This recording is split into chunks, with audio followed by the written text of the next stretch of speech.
Saan nga ba tayo kukuha ng mga licensed music na gagamitin natin sa ating content or sa ating video upang maiwasan natin yung copyright claim, sapagkat kadalasan sa mga baguhang content creator, yung mga katulad natin, nakakaranas talaga tayo na nakaka-copyright claim tayo sa mga video natin na ina-upload natin dito sa Facebook. Okay, para malaman natin kung paano natin ida-download ang mga licensed music na ito, panoorin nyo po ito. So, ang una natin gagawin ay pupunta tayo sa ating Google or kung anumang browser mayroon kayo na ginagamit ninyo.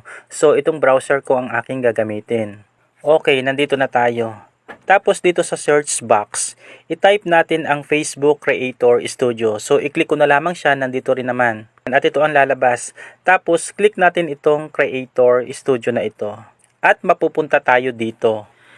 Dito sa left side ng ating account, itataas lang natin siya. Tapos, hanapin natin yung All Tools. So, i-click natin itong All Tools na ito.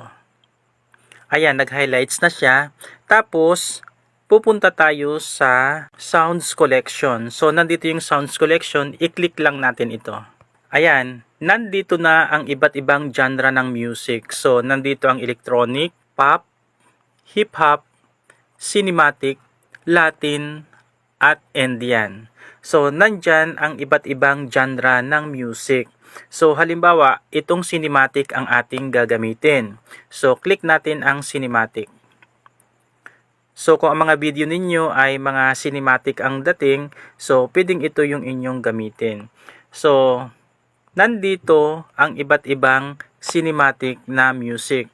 Halimbawa, itong Murder Mystery, You Can Do It, Global Genius, ang artist niya, ang genre niya ay cinematic, tapos ang tempo niya ay fast, tapos yung length or haba ng music ay 2 minutes and 37 seconds. So, makikita rin natin dito yan.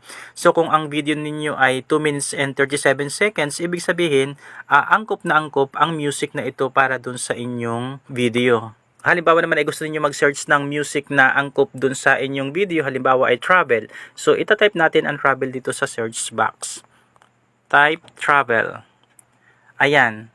Tapos, lalabas dyan yung iba't ibang music na related sa travel. Halimbawa, tulad nito, time travel. So, pwede ninyo siyang i-play para malaman ninyo or magustuhan ninyo. So, pwede ninyo siyang pakinggan. I-play natin siya. Ayan, nag-blue na siya, ibig sabihin nag-play na siya. So, kung paano naman natin siya i-download, itong nasa left side na ito na mga arrow down, yan ang pang-download. So, i-click lang natin siya at siya ay magda-download. So, click natin. So, i-download natin siya. Ayan, downloading. Tapos, nandito makikita natin na siya ay na-download na. So, open natin siya. At mapupunta tayo dito sa ating media player or music player. So, click natin itong music player natin. At ito na nga yung ating na-download na music na pwede natin gamitin dun sa ating video na lalapatan ng music. So, ganun lang kadali yung pag-download at kung paano siya mapupunta sa ating media player or music player. Ayan po, sana ay nakatulong sa inyo. I-explore na lamang ninyo kung paano ninyo makukuha yung mga music na babagay dun sa inyong video or content. Maraming salamat pong muli sa inyong panonood. Please like and share, follow me, and subscribe.